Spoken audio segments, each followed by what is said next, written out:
আমাদের সবকিছু হবে আল্লাহ তাআলার বিধান অনুযায়ী, এমনকি মুহাম্মদুর রাসূলুল্লাহ সাল্লাল্লাহু আলাইহি ওয়াসাল্লামের আদর্শ অনুযায়ী আমার মন মতো কোনো কিছুই করা যাবে না। এই জন্য আমার সবকিছু হবে ইসলাম অনুযায়ী, এমনকি আমার বন্ধুত্ব, আমার সবকিছু, আমার ভাই ব্রাদার সবকিছু সম্পর্ক এটা হবে ইসলাম অনুযায়ী, আল্লাহ তাআলার বিধান অনুযায়ী। আমার সবকিছু হবে আমার ইসলাম অনুযায়ী। এই জন্য আমার বন্ধুত্ব হবে ইসলাম অনুযায়ী, আমার শত্রুতাও হবে ইসলাম অনুযায়ী। এটা আবার কি বলেন, ইসলাম অনুযায়ী আমার শত্রুতা আছে? ইসলাম এমন একটি ধর্ম, যে ধর্মের মধ্যে আপনার জীবনে চলার জন্য সব বিধান আল্লাহ দিয়ে দিয়েছেন, শুধু পারবেন না খালি একটু অক্ষমতার কারণে, শক্তি না থাকার কারণে সবকিছু আল্লাহ বলে দিয়েছেন। এর মধ্যে থেকে আল্লাহ তাআলা আমাদেরকে কাদের সাথে বন্ধুত্ব করতে বলেছেন, কাদের সাথে আল্লাহ তাআলা শত্রুতা পোষণ করতে বলেছেন, সেই সম্পর্কে আলোচনা করব। এজন্য আমার বন্ধুত্ব, মানুষের সাথে আমার মহাব্বত, ভালোবাসা, এটাও হবে ইসলাম অনুযায়ী। আমার শত্রুটাও হবে ইসলাম অনুযায়ী, ইসলামের বাইরে কোনো কিছুই হবে না। যে যাকে ইসলাম বলেছে সে তোমার শত্রু, তাকে আমার শত্রুই ভাবতে হবে, তাকে কখনো বন্ধু ভাবা যাবে না, তাকে কখনো বন্ধু ভাবা যাবে না। ইসলাম যাকে বলছে শত্রু, সে তোমার শত্রু, সে তোমার কাছের মানুষ হইলেও শত্রু। এক নম্বর হলো, যারা ইসলাম ধর্মকে গ্রহণ করে তারা সকলেই মুসলিম, আর মুসলিমরা সকলেই ভাই ভাই। সুবহানাল্লাহ। যারা মুসলিম তারা সকলেই ভাই ভাই। মুসলিমদের সাথে কাফেরদের কোনো সম্পর্ক নাই। কাফেরের মধ্যে আমি এক কথাই বলছি, যারা ইসলামকে মানে না, ইসলামের বাহিরে যত ধর্ম আছে তারা সকলেই কেউ কাফের, কেউ মুশরিক। মুশরিক মানে যারা শিরিক করে, যারা মূর্তি পূজা করে, যারা আল্লাহ তাআলা ব্যতীত অন্য কারো ইবাদত করে, তাদেরকে বলে মুশরিক। আর যারা আল্লাহ তাআলার অস্তিত্ব মানে না, তাদেরকে বলা হয় কাফের। এর মাঝখানে আবার একটা নতুন দল বের হয়েছে, সেটা হলো মুসলমান নিজেদেরকে দাবি করে, লিবাসদারি মুসলমান নিজেদেরকে নামের নিচে দেখে কি মুসলমান, আমি একজন মুসলিম, কিন্তু সে মুসলিম দাবি করে মুসলমানদের ভিতরে জঘন্যতম ষড়যন্ত্র করে। মুসলিম অনুযায়ী তার জীবন চালাইতে ভালো লাগে না, তারা ইহুদি খ্রিস্টানদের মতো তাদের জীবনকে চালাইতে ভালো লাগে, তাদের নাম হলো নাস্তিক। সে ইসলাম ধর্ম অনুযায়ী চলার জন্য, আল্লাহ তাআলার বিধান অনুযায়ী চলার জন্য আল্লাহ তাআলা পৃথিবীর মধ্যে যুগে যুগে আল্লাহ তাআলা নবীদেরকে প্রেরণ করেছেন। সুবহানাল্লাহ। আর সমস্ত নবীরা এসে পৃথিবীর মধ্যে এসে মানুষদেরকে, যারা আল্লাহ তাআলাকে ভুলে গিয়েছে, যে আল্লাহ তাআলা সৃষ্টি করেছেন, যে আল্লাহ তাআলা হলো মালিক, সে আল্লাহ তাআলাকে যখন ভুলে গিয়েছে, নবীগুলো এসে ওই আল্লাহ ভোলা মানুষদেরকে দ্বীনের দিকে দাওয়াত দিয়েছেন। ইয়া আইয়ুহান নাস কুলু লা ইলাহা ইল্লাল্লাহ তুফলিহুন। সমস্ত নবীগুলো আল্লাহ তাআলার দিকে মানুষদেরকে দাওয়াত দিয়েছেন, নিজে লোক সকল তোমরা বলো লা ইলাহা ইল্লাল্লাহ, তোমরা বলো লা ইলাহা ইল্লাল্লাহ তুফলিহুন, তাহলে তোমরা সফলকাম হয়ে যাবে। তোমরা যদি লা ইলাহা ইল্লাল্লাহ বলো তাহলে তোমরা সফলকাম হয়ে যাবে।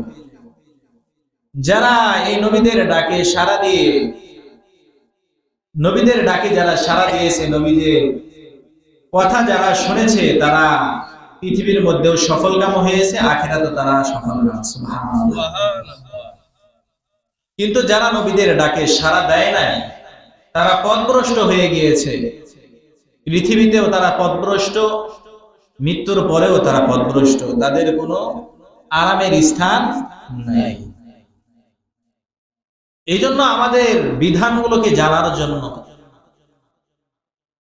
আমাদের এই ইসলাম ধর্মের কি নীতি, কি তাদের আদর্শ, কি তাদের বিধান, সবকিছুকে শিক্ষার জন্য আল্লাহ তাআলা সর্বশেষ শ্রেষ্ঠ নবী মুহাম্মদুর রাসূলুল্লাহ, সকলে বলেন সাল্লাল্লাহু আলাইহি ওয়াসাল্লাম, এই পৃথিবীর মধ্যে আল্লাহ তাআলা প্রেরণ করেছিলেন। এমনকি আমাদের এই ধর্মের জীবন বিধান স্বরূপ, আমাদের জীবন বিধান স্বরূপ আল্লাহ তাআলা সেই নবীর কথাগুলোকে, যাকে বলা হয় হাদিস, সুন্নাহ, এবং এই কোরআনকে আল্লাহ তাআলা আমাদের জীবন বিধান হিসেবে দিয়ে দিয়েছেন। সুবহানাল্লাহ। এর মানে হলো আমাদের এই ইসলাম ধর্মের যত জিনিসের প্রয়োজন হবে, যত বিধান আছে আল্লাহ তাআলা এই কোরআনের মধ্যে আল্লাহ তাআলা বর্ণনা করে দিয়েছেন। আর নবীজি সাল্লাল্লাহু আলাইহি ওয়াসাল্লাম তার হায়াতের জিন্দেগীর মধ্যে এই বিধানগুলোকে তিনি বাস্তবায়ন করে দেখিয়ে দিয়েছেন যে তোমরা এই বিধানগুলোকে কিভাবে তোমরা পালন করবে। আল্লাহ তাআলা যে বিধানগুলো দিয়েছেন এই বিধানগুলো আমাকে অবশ্যই মনে প্রাণে বিশ্বাস করে নিতে হবে। আমি আল্লাহকে বিশ্বাস করি, কিন্তু ওই বিধানগুলোকে মানতে আমার কষ্ট হয়, মানতে চাই না, তাহলে আমি আল্লাহকে মানি না। আমি রসুলকে মানি, কিন্তু রসুলের কথাগুলো আমি পালন করি না, তাহলে কেমন যেন আমি রসুলকেই মানলাম না। এটা একজন ইমানদারের বৈশিষ্ট্য কখনো হতে পারে না। কারণ হলো একজন ইমানদার তো তখনই হবে যখন সে আল্লাহ তাআলার বিধানগুলোকে মেনে নিবে, রাসূল কারীম সাল্লাল্লাহু আলাইহি ওয়াসাল্লামের আদর্শকে মেনে নিবে এবং আমলে সেটাকে বাস্তবায়ন করবে। সেটা আমার বুঝে আসুক বা না আসুক সেটা বিষয় না। আল্লাহ তাআলা যে হুকুম করেছেন, যে বিধান দিয়েছেন, সেটাকে মনে প্রাণে বিশ্বাস করা এবং আমলের মাধ্যমে সেটাকে বাস্তবায়ন করা, এটা হলো প্রকৃত মুমিনের আলামত। তো ইসলামের একটি মৌলিক বিষয়ের মধ্যে থেকে একটা বিষয় হলো নিজেকে আত্মসমর্পণ করা। নিজেকে আত্মসমর্পণ করা। আমরা বলি ইসলাম অর্থ কি? ইসলাম অর্থ আত্মসমর্পণ করা। নিজের ইচ্ছা মতো সবকিছু হবে না। যারা জেলখানায় থাকে তারা কি ইচ্ছা মতো সবকিছু করতে পারে? তারা করতে পারে না। যারা মানুষ মারা যায়, মানুষটা মনে হয় ইচ্ছা মতো গোসল দিতে পারে? মানুষটা গোসল দিতে পারে না, তার কোনো ক্ষমতা নাই।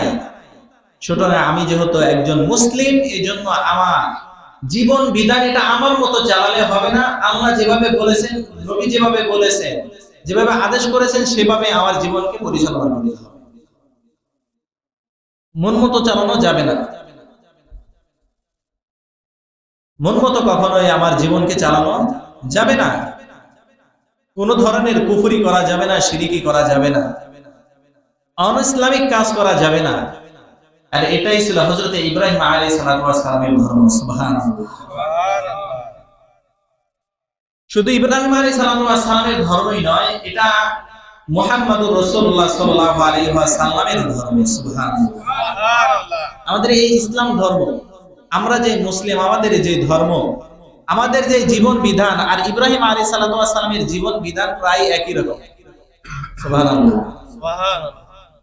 এজন্য আল্লাহ তাআলা আমাদেরকে বলেছে সূরা আলে ইমরানের 102 নম্বর আয়াত, ইয়া আইয়ুহাল্লাযীনা আমানু তাকুল্লাহ,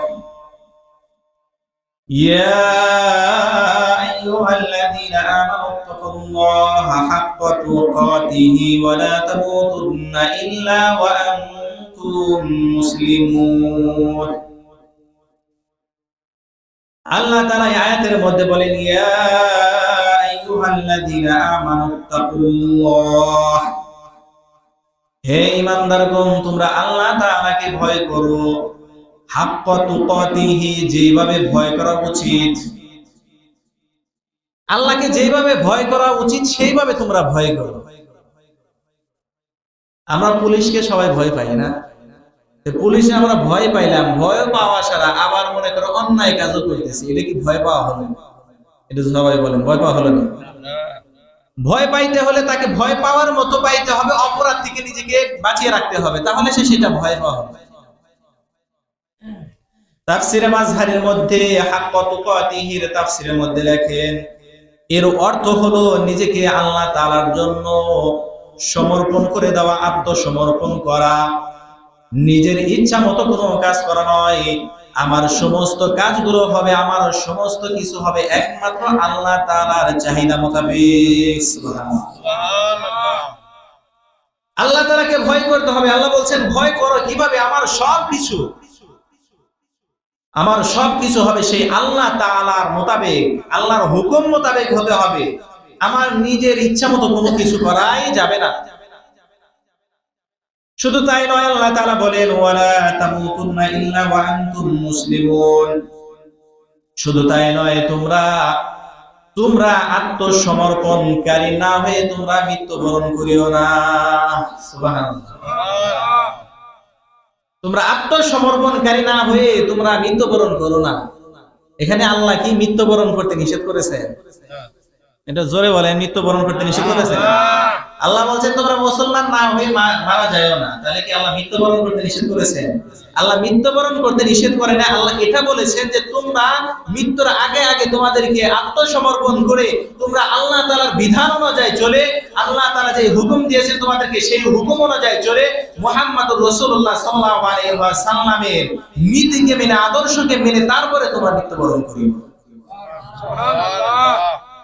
এর অর্থ এই না যে তোমরা মৃত্যুবরণ করিও না। এই জন্য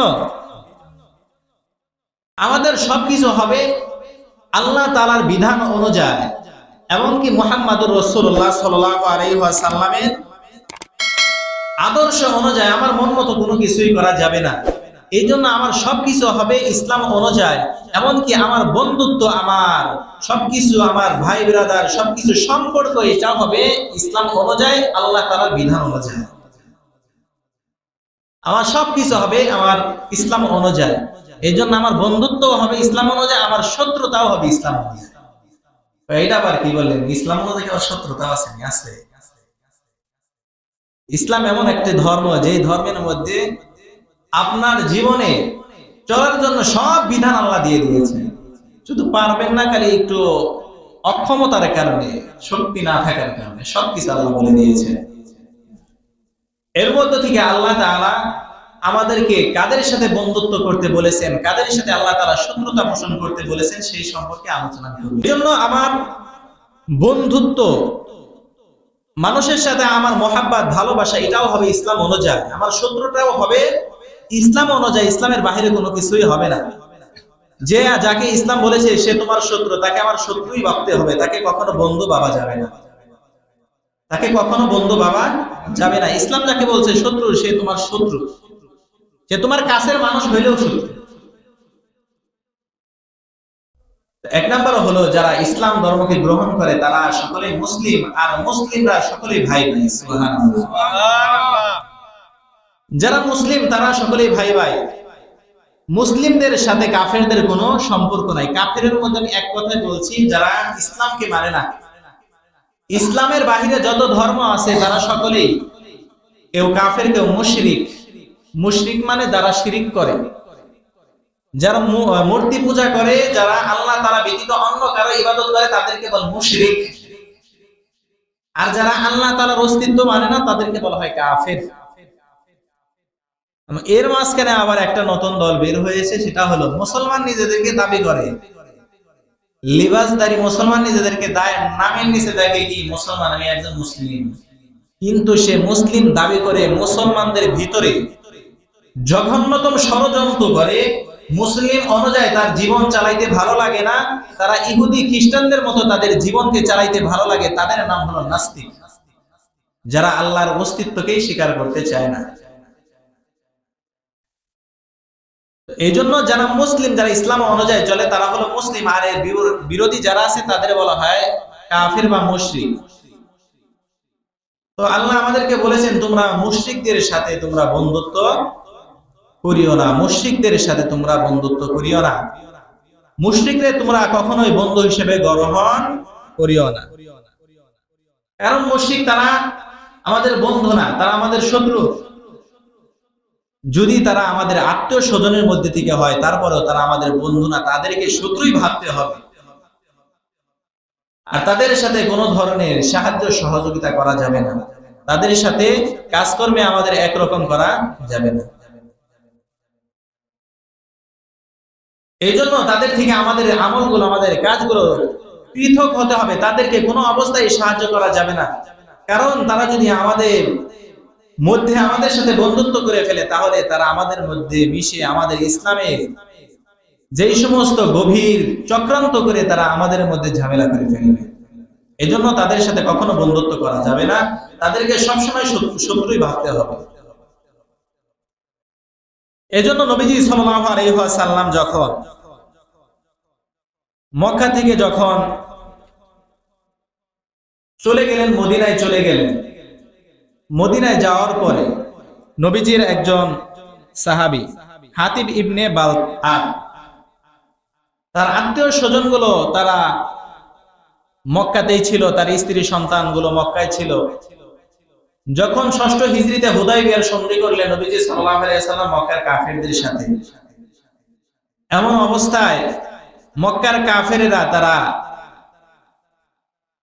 গোপনে গোপনে ষড়যন্ত্র করতেই ছিল। মুসলমানদের সাথে যে সন্ধি ছিল, চুক্তি ছিল, সেই চুক্তিকে গোপনে গোপনে তারা ভঙ্গ করতেছিল। তারা 6টা চুক্তি করেছিল, আর এই চুক্তির মধ্যে সবগুলো ছিল ইসলামের বিরোধী, ইসলামের পক্ষে একটাও ছিল না। এমন অবস্থা ওমর রাদিয়াল্লাহু তাআলা বলছিলেন, ইয়া রাসূলুল্লাহ, আমরা যদি সত্য ধর্মে হয়ে থাকি তারপরে কেন আমাদের কাফেরদের এই কথাগুলোকে মেনে নিতে হবে? নবীজি সাল্লাল্লাহু আলাইহি ওয়াসাল্লাম বলেছিলেন যে এটা আমার ইচ্ছা না, এটা আল্লাহ তাআলার ইচ্ছা। আশা করা যে আল্লাহ এখানেই বিজয়ী দান করবে। সুবহানাল্লাহ, সুবহানাল্লাহ। তো এই বালআ তিনি তার আত্মীয় স্বজন যখন মক্কায় রয়েছেন, তিনি চিন্তা করলেন যে নবীজি সাল্লাল্লাহু আলাইহি ওয়াসাল্লাম সাহাবায়ে কেরামের সাথে পরামর্শ করলেন যে আমাদেরকে মক্কার লোকদের সাথে আমাদের যুদ্ধ করতে হবে। তিনি চিন্তা করলেন যদি যুদ্ধ করে তাহলে এই কথাটা যদি আমি কাফেরদেরকে বলে দেই, তাহলে তারা আমার যে আত্মীয় স্বজন, আমার যে স্ত্রী সন্তান যারা মক্কায় রয়েছে তাদের সাথে তারা শত্রুতা করবে না, তাদেরকে দেখে রাখবে, কারণ তাদের আমি একটা সাহায্য করছি। এমন অবস্থায় তিনি একটা চিঠি লিখলেন, চিঠি লিখে একজন মহিলাকে দিয়ে দিলেন, যে এই চিঠি নিয়ে মহিলাকে দিয়ে দিলেন যে এই চিঠিটা মক্কার কাফেরদের কাছে পৌঁছায় দিবা। তার এমন উদ্দেশ্য ছিল না যাতে ইসলামের ক্ষতি করা, এটা উদ্দেশ্য ছিল না। তার উদ্দেশ্য ছিল যাতে করে তার পরিবারের মানুষ দেখাশোনা করে। এই জন্য তিনি চলে গেলেন। চিঠি লিখে যখন ওই মহিলার কাছে দিয়ে দিয়েছেন, নবীজি সাল্লাল্লাহু আলাইহি ওয়াসাল্লামকে আল্লাহ তাআলা ওহী নাজিল করে দিয়ে দিলেন যে আপনার সাহাবী একজন চিঠি লিখে মক্কার মানুষদের কাছে আপনাদের গোপন তথ্যগুলো সে প্রকাশ করে দিতে চাচ্ছে। নবীজি সাল্লাল্লাহু আলাইহি ওয়াসাল্লাম সাথে সাথে হযরত আলী রাদিয়াল্লাহু তাআলা সহ দুইজন সাহাবীকে পাঠিয়ে দিলেন, বললেন যাও যাও তোমরা রওজাতুল খাক নামক স্থানে আরবের দিকে একজন মহিলা আগামী লোককে দেখবে, ওই মহিলার কাছে একটা চিঠি আছে, ওই চিঠিটাকে নিয়ে আসবা। আলী রাদিয়াল্লাহু তাআলা হযরত জুবাইর রাদিয়াল্লাহু তাআলার সাথে একজন সাহাবীকে নিয়ে চলে গেলেন। রওজাতুল খাক নামক স্থানে ওই মহিলার দেখা পেয়ে গেলেন। মহিলাকে বললেন তোমার কাছে একটা চিঠি আছে, চিঠিটা দাও। তোমার কাছে একটা চিঠি আছে, তোমাকে কাফেরদের কাছে একটা চিঠি লেখা হয়েছে, ওই চিঠিটা দাও।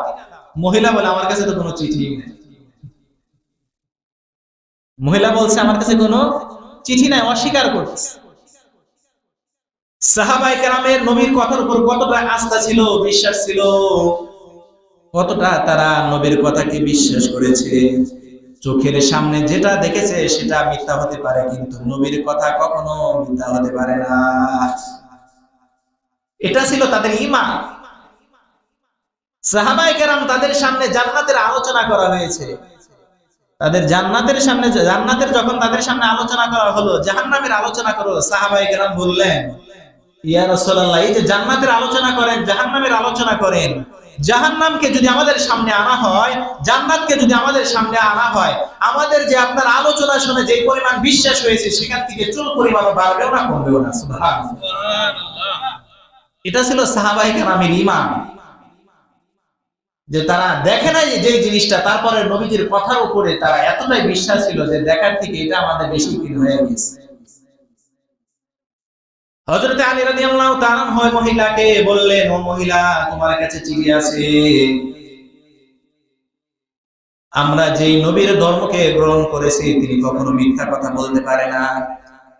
তোমার কাছে চিঠি আছে, ওই চিঠি আমাকে দাও, চিঠি আমাকে দিয়ে দাও। মহিলা অস্বীকার করতেছেন, অস্বীকার করে। এরপরে আলী রাদিয়াল্লাহু তাআলা সর্বশেষে বললেন তুমি যদি আমাদের কথার মাধ্যমে চিঠি না বের করো, তোমাকে আমরা কাপড় খুলে হলেও তোমাকে আমরা চেক করে আমরা ওই চিঠি বের করব। নবীজি বলেছেন এখানে আমাদের সামান্য পরিমাণ চুল পরিমাণও আমাদের অবিশ্বাস নাই। সুবহানাল্লাহ। তুমি চিঠি দিয়ে দাও, ভালো ভালো বলছি, চিঠি দাও, না হলে তোমার কাপড় চোপড় খোলে, এরপরে আমরা তোমাকে চেক করে চিঠি বের করব। সর্বশেষে মহিলা দেখতেছে না, আর যখন পারছে না, সে চুলের খোপার মধ্যে থেকে, চুলের যে বেনি থাকে, বেনির মধ্যে লুকায় রেখেছিল চিঠি, চিঠি বের করে আলী রাদিয়াল্লাহু তাআলা হাতে দিলেন। আলী রাদিয়াল্লাহু তাআলা এনে নবীজি সাল্লাল্লাহু আলাইহি ওয়াসাল্লামের কাছে দিলেন। নবীজি সাল্লাল্লাহু আলাইহি ওয়াসাল্লাম ওই বালতা নবীজির সাহাবী রাদিয়াল্লাহু তাআলাকে ডেকে বললেন, কি ব্যাপার, তুমি কেন এটা লিখেছিলে? যখন তাকে ডাকা হলো, ওমর রাদিয়াল্লাহু তাআলা তিনি বললেন, ইয়া রাসূলুল্লাহ, খালি আমাকে অনুমতি দেন, আমি এই মুনাফিকের গর্দান উড়িয়ে দিব। ওমর রাদিয়াল্লাহু তাআলা তার সর্বসময় একটাই কথা ছিল, ইসলামের বিরুদ্ধে তিনি কখনো সহ্য করতে পারতেন না, কোনো কিছুই সহ্য করতে পারতেন না। বললেন, ইয়া রাসূলুল্লাহ, অনুমতি দেন, তার মাথাকে আমি উড়িয়ে দেই। সাহাবী বলতেছেন, ইয়া রাসূলুল্লাহ, আমি বেঈমানও হয়ে যাই না, আমার ঈমান চলে গেছে এমন না, কিন্তু বিষয়টা হলো আমার আত্মীয়-স্বজন, আমার স্ত্রী, তারা যে মক্কায় রয়েছে, আমি কাফেরদের কাছে এই সংবাদ পৌঁছাচ্ছি এই কারণেই, যাতে করে এই সংবাদ পেয়ে তারা সাবধান হয়ে যায় এবং আমার সন্তান, যে আমার স্ত্রী আছে, তাদের উপর যাতে করে তারা দেখভাল করে, এই জন্য তাদেরকে আমি এই কাজটা করেছি। আল্লাহ তাআলা আয়াত নাযিল করে এই সাহাবীর কথাকে সত্যায়ন করে দিয়েছেন। সুবহানাল্লাহ। এই জন্য ইসলাম আমাদেরকে এটাই শিক্ষা দিয়েছে। ইসলাম বলেছে কখনো তোমরা কাফেরদের সাথে কখনো বন্ধুত্ব করতে পারবে না, কাফেরদের সাথে আমাদের কখনো কোনো বন্ধুত্বই হবে না। সমস্ত মুসলমানগুলো একত্রিত, তারা সকলেই ভাই ভাই, প্রত্যেক মুসলমান তারা ভাই ভাই। নবীজি সাল্লাল্লাহু আলাইহি ওয়াসাল্লাম বলেন, আল মুসলিম আখুল মুসলিম, মুসলমান মুসলমান ভাই ভাই। কিন্তু অত্যন্ত কষ্টের কথা হলো, দুঃখের কথা হলো, আজ মুসলমান মুসলমান ভাই ভাই তো দূরের কথা, নিজে আপন ভাই ভাইয়ের মধ্যেই মারামারি, ঠিক না? আজ ভাই ভাইয়ের মধ্যেই মিল নাই, আজ ভাই ভাইয়ের মধ্যেই ঝগড়া, ভাই ভাইয়ের মধ্যেই মারামারি, বাপ ছেলের মধ্যে দাঙ্গা মারামারি। এটা তো ইসলাম সমর্থন করে না। ইসলাম বলেছেন সমস্ত মুসলমান ভাই ভাই, সে যেখানেই থাকুক না কেন, অন্য দেশে থাকলেও সেও তোমার ভাই, অন্যের গোত্রের হয়ে থাকলে সেও তোমার ভাই। সমস্ত মুসলমান ভাই ভাই, প্রত্যেকে একজনের সাহায্য আরেকজন করবে, একজনের পাশে আরেকজন দাঁড়াবে, সকলেই মিলেমিশে থাকবে। এটাই হলো ইসলাম। ইসলাম ধর্ম এটাই শিক্ষা দেয়। কাউকে মারামারি, দাঙ্গা হাঙ্গামা, এটা ইসলাম কখনোই পছন্দ করে না। আর মুসলমানরা এতটাই তারা কাফেরদের বিরোধিতা করেছে, তারা সব সময় কাফেরদের বিরোধিতা তারা করেছে। তারা মুসলমানদেরকে অনেকটাই ভালোবেসেছে, মুসলমান মুসলমান তারা ভাইয়ের মতো দেখেছে, কিন্তু তারা কাফেরদের বিরুদ্ধে এটা তারা কঠোর হয়ে গিয়েছে। এই জন্য আমাদেরকেও সর্বপ্রথম আমাদের প্রাধান্য দিতে হবে, আমাদেরকে আল্লাহ এবং রসুলের যে হুকুম আছে, আল্লাহ তাআলার বিধানকে আমাদেরকে সর্বপ্রথম প্রাধান্য দিতে হবে। তাহলে আমি নিজেকে একজন মুসলিম হিসেবে দাবি করতে পারবো। আমার নিজেকে সবথেকে প্রথমে প্রাধান্য দিতে হবে আল্লাহ তাআলার বিধানকে। এখানে এমন যদি হয়ে যায় একটা কাজ এমন, যেই কাজটা আমার মনে চাচ্ছে, কিন্তু যেই কাজের মধ্যে আল্লাহ তাআলা সেটাকে নিষেধ করেছেন, আল্লাহ এবং রাসূল সে কাজে অসন্তুষ্ট হয়ে যাবে, কিন্তু আমার মনে চাচ্ছে কাজটা করা, ওই কাজটা যদি আমি করে ফেলি, তাহলে আমি আল্লাহ এবং তার রাসূলের নাফরমানি করে ফেলি। কিন্তু আল্লাহ এবং রাসূল যে কাজটা করার কথা বলেছেন, আল্লাহ আমাকে বিধান দিয়েছেন, নবীজিও বলেছেন, যদি আমি ওই কাজটা আমার ইচ্ছার বিরোধিতাও হয়, তারপর আমি যদি ওই কাজটা করি, তাহলে এই কাজের মাধ্যমে আল্লাহ তাআলা সন্তুষ্ট হয়ে যায়। সুবহানাল্লাহ। এমনকি আল্লাহ এবং রাসূল যাদের উপরে সন্তুষ্ট, যেই সমস্ত মুমিনদের উপরে সন্তুষ্ট, মানুষের উপর সন্তুষ্ট, তাদের উপর আমাদেরকেও সন্তুষ্ট থাকতে হবে। তাদেরকে আমাদেরকে ভালোবাসতে হবে, তাদেরকে আমাদেরকে বুকে আগলায় রাখতে হবে, সে যে ধর্মের হোক না কেন। যার কারণে ইসলামের ইতিহাসের মধ্যে দেখবেন বেলাল রাদিয়াল্লাহু তাআলা সেই কোথায় আফ্রিকার নিগ্রো হাবশী হওয়া সত্ত্বেও যার চেহারা ছিল পাতিলের তলায় কালো থাকে না, এই পাতিলের তলার থেকে বেশি কালো, যারা নিগ্রো দেখেছেন তারা বুঝতে পারবে। ঠোঁটগুলো ছিল মোটা মোটা। তারপরেও তিনি ইসলাম ধর্মকে গ্রহণ করার কারণে ইসলাম ধর্মকে গ্রহণ করার কারণে সে কোন ধর্মের, সে কোন বংশের, তার কি বর্ণ, তার কি পরিচয়, এটা দেখে নাই। তারা ইসলাম ধর্মকে গ্রহণ করার কারণে তারা ভাই হিসেবে নিজেদের মধ্যে আগলায় নিয়েছে। সুবহানাল্লাহ। আর তারা ইসলাম ধর্মকে গ্রহণ করার কারণে পরস্পর এতটাই ভ্রাতৃত্ব বন্ধনে তারা সম্পৃক্ত হয়েছে, পরস্পরকে এতটাই ভালোবেসেছে, তাদের মধ্যে এতটাই সুন্দর মজবুত সম্পর্ক হয়েছে, যার কারণে উহুদ এবং বদরের যুদ্ধের মধ্যে প্রত্যেকে তাদের সন্তানদের বিরুদ্ধে, ভাইয়ের বিরুদ্ধে, ছেলের বিরুদ্ধে তারা যুদ্ধে লেগে গিয়েছে। তারা যুদ্ধ করেছে, বিন্দু মাত্র তাদের মধ্যে কোনো ধরনের কমতি আসে নাই যে সে আমার সন্তান, এই জন্য তার বিরুদ্ধে আমি যুদ্ধ করতে পারবো না। তারা সবসময় বলেছে যে আমরা ইসলাম ধর্ম গ্রহণ করেছি, আল মুসলিম আকুল মুসলিম, মুসলমান মুসলমান ভাই। যে মুসলিম না সে আমার ভাই হতে পারে, কিন্তু সে প্রকৃতপক্ষে আমার ভাই না, কারণ যে মুসলিম সে আমার প্রকৃতপক্ষেই ভাই। এই জন্য নিজেদের মধ্যে কখনো শত্রুতা সৃষ্টি করা যাবে না, পরস্পরের মধ্যে ভাই ভাই ভাই ভাই হয়ে থাকতে হবে। এই জন্য তাদের কি অবস্থা, তাদের কতটা এই ভ্রাতৃত্ব বন্ধন মজবুত হয়েছিল তাদের সম্পর্কে আল্লাহ তাআলা সূরাতুল ফাতহ 29 নম্বর আয়াতে আল্লাহ বলেন, মুহাম্মাদুর রাসূলুল্লাহ ওয়াল্লাযীনা মাআহু আশিদ্দাউ আলাল কুফফারি রুহামাউ বাইনাহুম। আল্লাহ তাআলা বলেন মুহাম্মদ রাসূলুল্লাহ সাল্লাল্লাহু আলাইহি ওয়াসাল্লাম, মুহাম্মদ হলো আল্লাহ তাআলার রাসূল এবং তার যে সঙ্গীগুলো আছে, তার যে সাথীগুলো আছে, তারা কাফেরদের বিরুদ্ধে তারা কঠিন এবং পরস্পরের মধ্যে তারা পরস্পরের ভাই এবং পরস্পরের মধ্যে তারা কোমল। সুবহানাল্লাহ। তারা কাফেরদের বিরুদ্ধে তারা কঠোর, কিন্তু তারা পরস্পরে যখন মিলিত হয়, তারা মুসলমান মুসলমান, তারা ভ্রাতৃত্ব বন্ধনে সৃষ্টি হয়েছে, তারা পরস্পরে এতটাই কোমল, পরস্পরের প্রতি একজনের প্রতি একজন এতটাই দয়ালু যে তারা কখনো একজনকে একজন কখনো থাপ্পড় পর্যন্ত দিয়ে দেখে নাই। সুবহানাল্লাহ। অথচ কাফেরদের বিরুদ্ধে তারা কতটাই কঠোর, কাফেরদের বিরুদ্ধে তারা যুদ্ধ নেমেছে, অথচ মুসলমান বিরুদ্ধে মুসলমান যেহেতু তারা ভাই, এই জন্য একজন মুসলমানদের তারা কখনো আঘাত করে নাই, তারা কখনো কটু কথা বলতেও তারা কখনো রাজি ছিল না। যার কারণে আপনারা ইতিহাসের মধ্যে দেখবেন তারা কতটা তাদের ভাইয়ের প্রতি নরম ছিল। যখন মক্কার মুসলমানগুলো যখন হিজরত করে মদিনায় চলে গেল, আনসারগুলো তাদের জানমাল দিয়ে তাদেরকে সাহায্য করেছে, মুহাজিরদেরকে সাহায্য করেছে, ভাইদেরকে সাহায্য করেছে। ভাই তোমার জমি নাই, আমার কাছ থেকে জমি নাও, তোমার ফসল আবাদ করার জন্য তোমার টাকা প্রয়োজন, আমার কাছ থেকে টাকা নাও। সর্বশেষে তারা কতটা তাদের ভাইয়ের প্রতি কমল ছিল, যাদের দুইটা স্ত্রী ছিল বা তিনটা স্ত্রী ছিল, তারা একটা স্ত্রীকে তালাক দিয়ে তারা অপর ভাইকে দিয়ে দিয়েছে যে ভাই তুমি তাকে বিয়ে করে তার সাথে তুমি ঘর সংসার পর্যন্ত করতে থাকো। সুবহানাল্লাহ। এটা ছিল সাহাবায়ে কেরামের পরস্পরের ভ্রাতৃত্বের বন্ধন, এটা ছিল তাদের পরস্পরের প্রতি ভালোবাসা, এটা ছিল তাদের পরস্পর প্রতি ভালোবাসার নিদর্শন। যার কারণে ইয়ারমুকের যুদ্ধে যেখানে রোমের সৈন্য ছিল 2 লক্ষ সৈন্য ছিল, এদিকে মুসলমানদের সৈন্য হলো মাত্র 40,000। মুসলমানদের মাত্র 40,000 যখন সৈন্য নিয়ে এই 2 লক্ষ কাফেরদের বিরুদ্ধে যখন যুদ্ধ লেগে গিয়েছে, যুদ্ধ করতে করতে এক সময় তারা বিজয়ী হয়েছে, কারণ তারা পরস্পরে নিজেদেরকে ভাই মনে করেছে, ভাইয়ের মতো তারা আচরণ করেছে। হুযায়ফা রাদিয়াল্লাহু তাআলা আনহু বলেন, ইয়ারমুকের যুদ্ধ যখন শেষ হয়ে যায়, ইয়ারমুকের যুদ্ধের পরে আমি একটা মশকের মধ্যে পানি নিয়ে আমি যুদ্ধে নিহত মানুষের মাঝখানে আহত মানুষদেরকে খুঁজতেছিলাম। আহত মানুষদেরকে খুঁজতে খুঁজতে এমন অবস্থায় আমার চাচাতো ভাইকে পেয়ে গেলাম।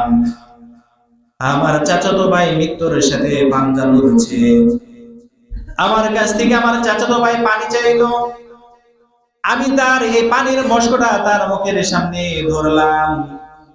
মুখের সামনে ধরার সাথে সাথে কে যেন পানি পানি বলে যখন চিৎকার করেছে, আমার চাচাতো ভাই বলল আমাকে, হুযায়ফা আমার পানির দরকার নাই। ওই ভাই পানি বলে চিৎকার করেছে, মনে হচ্ছে সে আমার থেকে বেশি তৃষ্ণার্ত, আমার পানি দরকার নাই, তার কাছে তুমি পানি নিয়ে যাও। সুবহানাল্লাহ। হুযায়ফা রাদিয়াল্লাহু তাআলা দ্বিতীয় ব্যক্তির কাছে চলে গেলেন। এমন অবস্থায় তৃতীয় ব্যক্তি আবার পানি পানি বলল। যখন সে পানি বলে চিৎকার করেছে, দ্বিতীয় ব্যক্তি বলল, হুযায়ফা আমাকে পানি খাওয়ানোর দরকার নাই, নিয়ে যাও নিয়ে যাও, ওই তৃতীয় ব্যক্তির কাছে নিয়ে যাও, মনে হচ্ছে সে আমার থেকে বেশি তৃষ্ণার্ত। হুযায়ফা রাদিয়াল্লাহু তাআলা তৃতীয় ব্যক্তির কাছে যা দেখলেন তৃতীয় ব্যক্তি শহীদ হয়ে গিয়েছে। দৌড়ায় দ্বিতীয় ব্যক্তির কাছে আসেন, দ্বিতীয় ব্যক্তি শহীদ হয়ে গিয়েছে। তিনি তাড়াহুড়া করে চাচাতো ভাইয়ের কাছে তিনি আসলেন। চাচাতো ভাইয়ের কাছে এসে দেখে চাচাতো ভাই পর্যন্ত শহীদ হয়ে গিয়েছে। তারা এতটাই ভালোবেসেছে, পরস্পরের মধ্যে এতটাই তাদের ভ্রাতৃত্ব বন্ধন সৃষ্টি হয়েছিল, মৃত্যুর সময় পর্যন্ত তারা নিজেরা একজন অপরজনকে প্রাধান্য দিয়েছে। সুবহানাল্লাহ। এটাই ছিল তাদের ভ্রাতৃত্বের বন্ধন, এটাই ছিল তাদের পরস্পরের প্রতি মহাব্বত। এটাই ইসলাম শিক্ষা দেয়। ইসলাম কখনো মুসলমানদের মধ্যে বিরোধিতা শিক্ষা দেয় না। ইসলাম বলে তোমার বিরোধিতা করো, যারা অমুসলিম আছে যারা, তাদের তোমরা বিরোধিতা করো। এই জন্য আমাদেরকে অবশ্যই অমুসলিমদের বিরোধিতা করতে হবে কিনা? নাকি তাদেরকে বন্ধু বানানো যাবে? তাদেরকে বন্ধু বানানো যাবে না। যদি তাদেরকে বন্ধু বানান তাহলে নবীজি সাল্লাল্লাহু আলাইহি ওয়াসাল্লাম বলেন, মান তাশাব্বাহা বিকওমিন ফাহুয়া মিনহুম। নবীজি বলেন, যার সাদৃশ্য যার সাথে হয়ে যাবে সে সেই দলের অন্তর্ভুক্ত, হাসরের ময়দানে সে তার সাথে হাসর হবে। তাহলে আমাদের প্রত্যেকের আমাদের কোনো সাদৃশ্যতা অবলম্বন করা যাবে না কোনো অমুসলিমের সাথে, ঠিক না? এক্ষেত্রে আমাদের পোশাকের দিকে আমাদের অমুসলিমের সাথে সাদৃশ্য করা যাবে না। বাজারে গেছেন, মাশাআল্লাহ একটা ধুতি পাইছেন, নিয়ে যায় একটা মুরব্বি। ধুতি কি মুসলমানরা পরে? আর একটু জোরে বলেন না, পরে না? মুসলমানরা তো ধুতি পড়তে পারে না। এখন আমার মা বোনেরা চিন্তা করলো, যাক বড় একটা টিপ নাই, এই টিপি মুসলমানরা নিতে পারে? এটা মুসলমানরা নিতে পারে না। যদি মুসলমানরা হয়েও যদি ইহুদি, খ্রিস্টান, অন-ইসলাম যারা আছে তাদের যদি সাদৃশ্যতা অবলম্বন করে তাহলে তাদের সাদৃশ্য হয়ে যাবে। এই জন্য পোশাকের দিকে তাদের সাথে কখনো সাদৃশ্যতা অবলম্বন করা যাবে না। এমনকি তাদের সাথে চলাচলের ক্ষেত্রেও তাদের সাদৃশ্যতা অবলম্বন করা যাবে? জোরে বলেন, যাবে না? তাদের সাথে চলাচলের ক্ষেত্রেও তাদের সাদৃশ্যতা অবলম্বন করা যাবে না। মুসলমান পরস্পর সাক্ষাৎ হলে তাকে সালাম দিবে, সালামের মাধ্যমে উভয়ে সাক্ষাৎ করবে। কিন্তু যদি বলি ভাই আদাব, কেমন আছেন, তাহলে কি মুসলমানের এটা কাজ হলো? এটা বলা যাবে না। বর্তমানে আজ আমরা একটু খেয়াল করছি, অনেক মুসলমান ভাইদেরকে দাদা বলে ডাকে। কি দাদা কি বলেন? আর এটা জোরে বলেন না, দাদা বলে। আচ্ছা, দাদা কি সম্বোধন করে, এটা কি মুসলমানের সিফাত? জোরে বলেন, মুসলমানের সিফাত?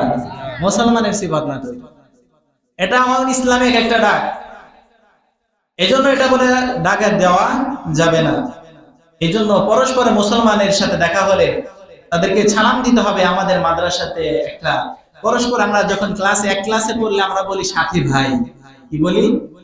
সাথী ভাই। আমরা ক্লাসমেট বলি না, রুমমেট বলি না, আমরা বলি সাথী ভাই। এখানে একটা মহাব্বতের একটা ডাক রয়েছে। তো এই জন্য ইহুদি যারা অন-ইসলামিক যারা আছে তাদের সাদৃশ্যতা অবলম্বন করা যাবে না। রাস্তাঘাটে দেখা হলে আদাব দেওয়া যাবে? দেওয়া যাবে না। বরঞ্চ তাদেরকে যদি সালাম দিতে হয় তাহলে কিভাবে দিতে হবে এটাও ইসলাম শিক্ষা দিয়েছে। এটা আজকে মনে হয় প্রথম শুনতেছি। ইসলাম আপনাদেরকে শিক্ষা দিয়েছে, তাদেরকে যদি সালাম দিতে হয় এভাবে সালাম দিবে, আসসালামু আলা মান ইত্তাবাআল হুদা, তার জন্য হেদায়েতের দোয়া করবে। আসসালামু আলাইকুম বলে তাকে সম্বোধন করা যাবে না। একজন হিন্দু লোক ছিল, আমাকে দেখলে উনি সালাম দিত, যতবার দেখতো সালাম দিত, খুব কথা বলতো, আমার সাথে অনেক সালাম দিত, খুবই ভালো ছিল। এজন্য তারা যদি সালাম দেয় তারপরে ওয়ালাইকুম আসসালাম বলা যাবে না।